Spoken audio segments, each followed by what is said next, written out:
يا صباح الفل، يا صباح العسل على احلى اخوات في الدنيا. كل سنة وحضركم طيبين، برا مصر وجوه مصر. ربنا يديمكم نعمة في حياتي يا رب، وربنا يبارك فيكم ويسترها معاكم، ما تحرمش منكم ابدا، من لايكاتكم ومن تعليقاتكم الجميلة اللي تشجعني. ربنا يجازيكم كل خير يا رب ويطول في عمركم. هنعمل مع بعض النهارده بقى فيديو جديد، الفطار بتاع العيد، فطار خفيف وسريع كده. احنا بقى جهزنا كل حاجة على بيات. عملت بقى عصقت اللحمة على بيات، وعملنا بقى الجلاش على بيات، ومكرونة على بيات، وكل حاجة على بيات، بس ما سوتهاش الا الفجر. ام رحيم قامت سوت الجلاش والمكرونة والمعمر في الفرن فوق، وانا طبعا هنا حمرت الكفتة وجهزت كل الحاجة تحت بقى هنا في البيت من تحت يعني. بس صحينا كلنا يعني الفجر يعني عشان بقى نصلي العيد وكده يعني، والعيال تروح تصلي والعيد جانا يا جماعة، فرحة العيد بقى والعيال وكده. والله ما نمنا خالص يعني، يوم العيد ما فيش نوم خالص يعني. لما جهزنا بقى فطرنا وجهزنا أكلنا وظبطنا حالنا، خلاص كانت قربنا على الفجر، نمنا شوية صغيرين وقمنا تاني عشان نكمل يعني مع بعض يعني. بصي، ظبطي نفسك كده وجهزي حاجتك على بيات، تصبحي الصبح مرتاحة بقى ومفيش وراكي شغل ولا وراكي حاجة، منهم ان شاء الله. يعني لما يكون مثلا عندك عزومة، عندك يوم عيد زي ده، بنقوم احنا بقى مجهزة حاجتك على بيات، بتجهزي مثلا هتعملي مكرونة، هتعملي اي حاجة بيعملي على بيات، بتجهزي كل حاجة مثلا على بيات، بتعملي مكرونتك، بتعملي جلاشك، بتعملي مثلا هتعملي كفتة نواشف بتعملها برضو.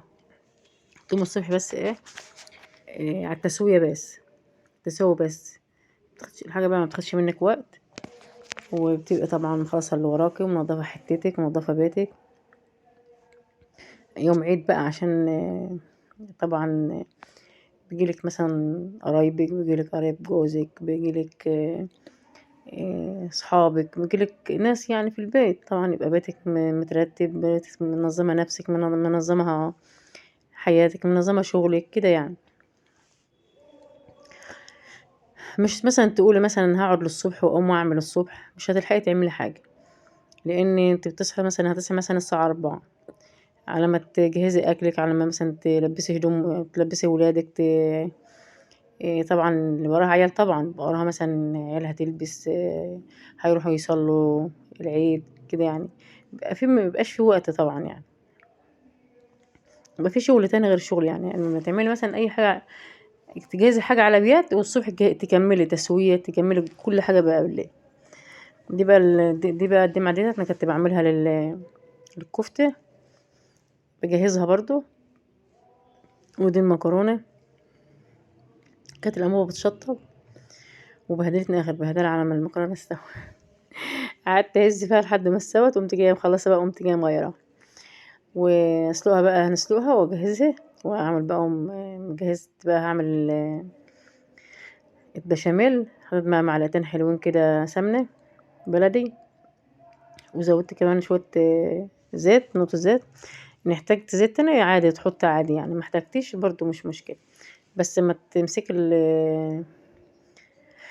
الزيت بتاع الدقيق بتعمله في السمنة كده او في الزيت، اي حاجة بتديله كده بيبقى له نكهة تانية كده، وبيبقى له طعم تاني وشمخة تانية، غير طبعا اللي هو بالشارع يعني. انت بتعملي دي غير اللي بالشارع، دي بيبقى حلو. وبتعملي كتير طبعا، عندك اللبن تعملي، عندك الشوربة تعملي بشوربة، بس بلبن بيبقى اطعم بقى. احلى حاجة اعمليه بلبن. لو مثلا هو انت اللبن بيبقى طعم تاني غير الشوربة، لان الشوربة بتبقى سمنة وبتسمن البشاميل، وتبقى المكرونة سمينة، لكن اللبن ما بقاش يعني الدرجة اللي انت واخدة بالك منها دي. دي طعم ودي طعم. وتفضلي تقلبي كده لحد ما يلف معاكي، وبعدين كده مش هيكلكع منك ولا اي حاجة. حطي بقى حبة فلفل اسمر بس، وحبة كمون مش اكتر، وحبة ملح عشان الحلو بتاعه يعني، وهيتقلب مع نفسه ان شاء الله، هيبقى زي الفل. مش مكترة مكرونة يعني، احنا عاملين صينية صغيرة كده مكرونة، ونعمل صينية جلاش. احنا طالعين بقى من رمضان، بطننا مجروحة، مش عايزين ناكل اي حاجة من ده خالص.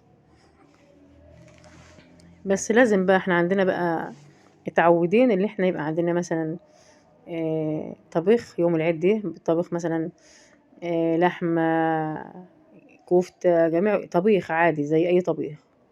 في ناس ما بتطبخش في العيد، في ناس بتقضيها مثلا نواشف كده، يعني ممكن ياكلوا فسيخ، ياكلوا رنجة، ياكلوا أي حاجة من دي، ما ياكلوش تقالي ولا طبيخ ولا أي حاجة من دي. بس احنا متعودين طول عمرنا اللي احنا نعمل طبيخ يعني.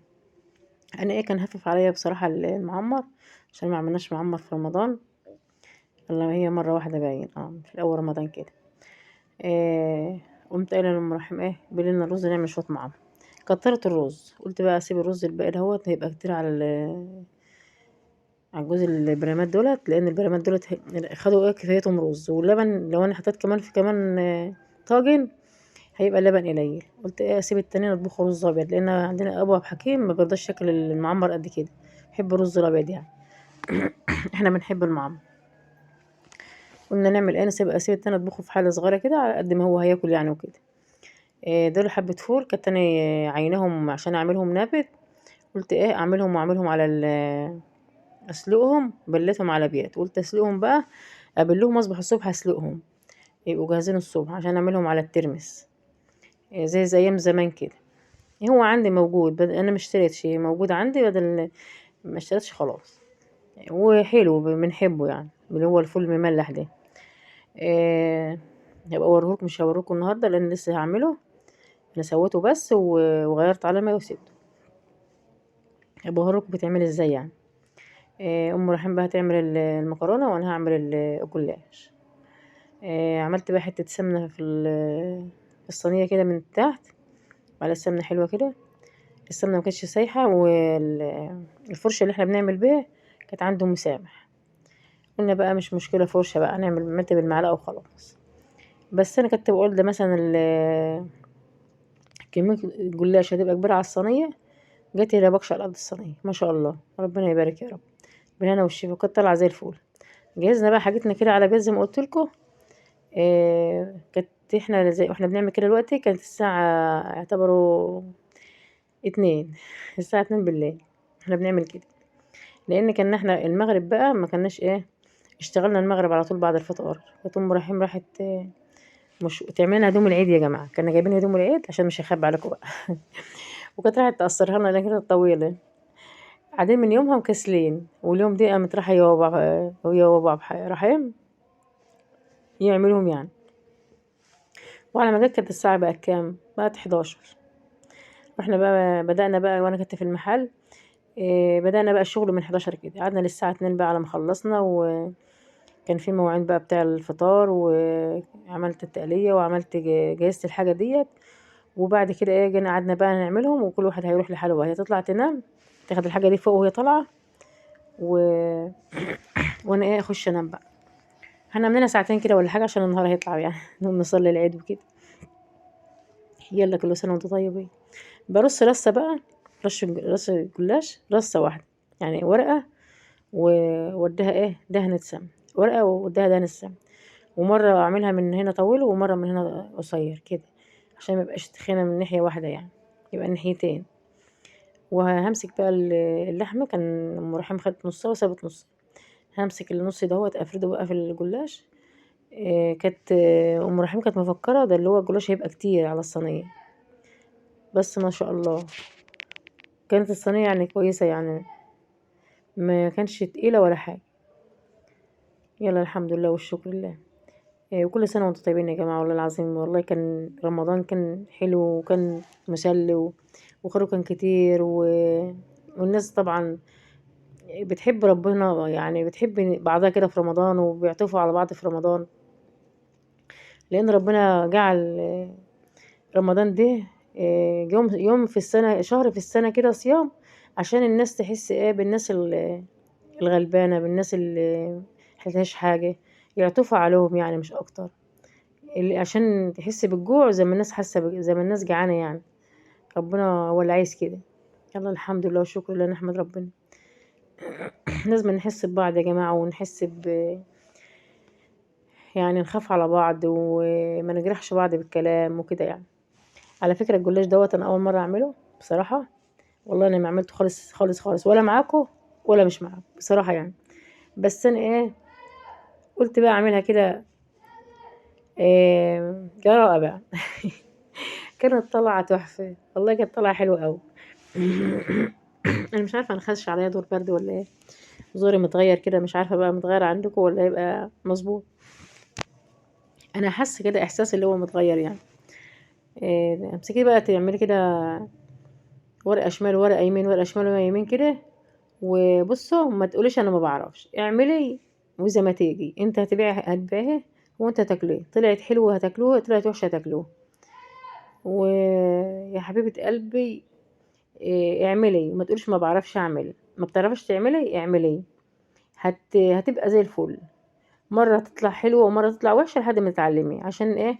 تعملي لولادك ما يبصوش لحد، عشان ما العيال طبعا بتبقى تبص بيبصوا لبعضهم يعني. لكن انت لما تبقى عامله حاجتك في بيتك، عمر ولادك ما هي باصه بره، ولا باصه شايفه دي عندهم ولا الكلام ده. فاهماني؟ تبقى تعملي بقى اللي جوه كده اهوت، عشان اللي في قلبه ما يقعش. اه، عملتهم الاتنين من جوه. وتتكي عليها بقى اهو تكبسيها. الورقه دي كانت مقطوعه، كانت المفروض حطيتها في النص. حطيتها فوق، مش هتنفع فوق. ملهاش لازمه بقى، مش مشكله. مش مشكله ورقه يعني. وتكبسيه بقى كده وتظبطيه حلو. وتقومي دهنه وشها سمنه بس مش اكتر، وتمسكيها تقطعيها. ما عندكيش لبن، اسقيها شوربه. عندك لبن موجود، اسقيها لبن. م...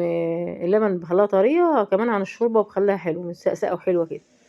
عندك شوربه، اعملي شوربه زي ما انت حابه يعني. ديت حاجه اللي طبعا لراحتك يعني. كانت مثلا ام رحيم كانت بتسيح لي حبه السمنه اللي كانوا معمولين دولت، في الطبق يعني، عشان احطهم على وش بتاع كده، عشان وشه يحمر يعني يبقى حلو. تدهني سمنه كده وتظبطي الدنيا، بيحمر معاك وبيبقى زي الفل. والله العظيم كان جميل جدا. احنا بقى كان عندنا جلاش لسه، كنت انا جايباه في رمضان يعني، في يتباع وفي ما يتباعش. اللي ما يتباعش بقى نعينه بقى، ونبقى نعمله بقى فطير، نعمله جلاش، نعمله اي حاجه. مش منه خساره، كل حاجه حلوه في البيت والله. يلا الحمد لله شكرا لله. احنا بقى دلوقتي بدأنا الصبح، ده بقى الصبح صباح الخير يا جماعه. كل سنه وانتم طيبين. قمت بقى على تحمير الكفته. احمر الكفته واجهزها كده، واعمل كمان واسلق الفول، واعمل ايه تاني يا ربي. وخلص بقى اللي ورايا. وبعد كده ايه، ورحت بقى لحوانا وخلصت دارنا خالص، خلصت شغلنا. كانت ام رحيم بقى عملت طبخت الحاجات دي فوق، قامت على طول رنت عليها ساعه ما انا صحيت، قمت انا رن عليها. قامت مسويه الحاجه هناك فوق كلها. عندها البوتاجاز بسم الله ما شاء الله. الفرن فيه كبير، وبياخد كميه كبيره يعني. حطت المعمر، وحطت الصواني كمان، حطت الجلاش، وحطت المكرونه. دي بقى كانت نقع على بيات، يغسلوا كمان اديله فم اهوت، واحطه بقى في الحله. ما شاء الله حبيته كبرت ازاي. احطه في الحله بقى يستوي. عشان ايه اعمله بقى. والله العظيم ابو حكيم قايل عليه بقى. قاله من قبل 5 ايام، وانسى خالص، انسى ما افتكرتش الا بالليل بقى. قمت نقع على بيها، كان المفروض يتنقع يوم بليله، عشان الحبات تكبر كمان عن كده، لان دي فوله بلديه، فوله حلوه بلديه يعني، مش من الفول المستورد، دي فول بلدي. يلا الحمد لله والشكر لله.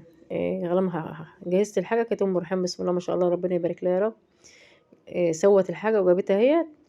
المكرونه بقى عشان اتعملت على بيت وما تسوتش على طول. البشاميل اللي نزل ايه من على وش المكرونه، تحس ان هي ناشفه كده. لكن المعمر بسم الله ما شاء الله منقوع على بيات، وكانت القشطه فيه وسمين وجميل قوي. برضه الرز اللي كان باقي من المعمر مسكته سويته في الحله اهوت، وبقى زي الفل. وجهزنا اكلنا يا جماعه اهوت. وفي ثواني بقى وديت الكفته هي استوت، و وده يا رب، وده الفول اهوت راح يغلي. وعملنا فطرنا يا جماعه، وكل سنه وانتم طيبين، والف تعود عليكم الايام بخير يا رب. وكنت طبخه اللحمه طبعا على بيات. دي كانت متبقيه بقى من على بيات من اتعشينا، طبخت اللحمه للعشاء وللفطار. لسه بقى الشوربه اسخنها ويبقى اكلنا خلص بقى الفطار بتاع العيد يا جماعه. كل سنه وانتم طيبين، وتعود عليكم الايام بخير يا رب، وتعيشوا كده 100 سنه. ووصلت معايا لحد كده بقى لايك واشتراك. بوريكم بس الجلاش. كانت ام رحيم بتقول ده هيبقى تخين، بس هو ما طلعش تخين، طلع حلو. مش تخين مش تخين يعني، اقول لها دي تخين قاعده اعمل لها كده. مش تخين، كان طلع جميل قوي. صدق اللي قال زي الجلاش بالظبط. وطعمه كان حلو ومقرمش كده وجميل. مش مقرمش ناشف قوي، بس طري حلو يعني.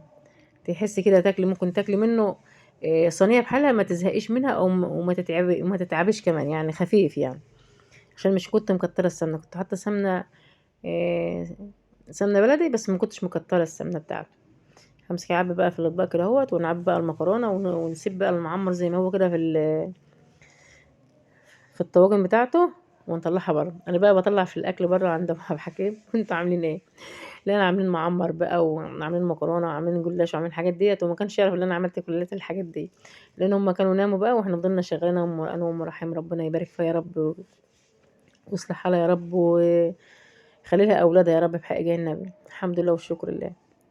ربنا يبارك فيها ويبارك في اولادكم يا رب، ويسترها معاهم، وربنا يبعت لكم كده مرات ابن كويسه كده، وهاديه، وعارفه ربنا، وبتصلي وبتصوم، وعارفه ربنا فيكم، بس مش اكتر يعني. مش آه، يعني لما تعرف ربنا فيكم، دي بالدنيا بحالها.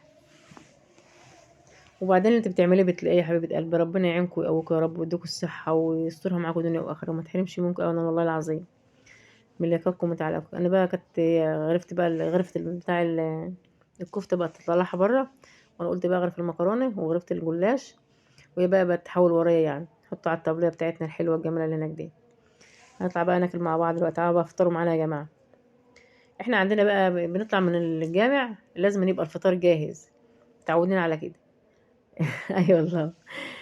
في ناس بقى ما بتفطرش الصبح كده، بتعمل مثلا شاي وبسكوت كحك، اي حاجة من اللي معمولة في البيت، ويفضلوا مثلا ايه للساعة 11 الساعة 12 يتغدوا يعني. بس احنا متعودين ان احنا نفطر لحمة يعني، ونفطر طبيخ وحاجات من دي. متعودين من ايام العز، وايام ابويا وابوك والجماعه بتوع زمان دول. مش فافي زي الايام دي كده. اي والله.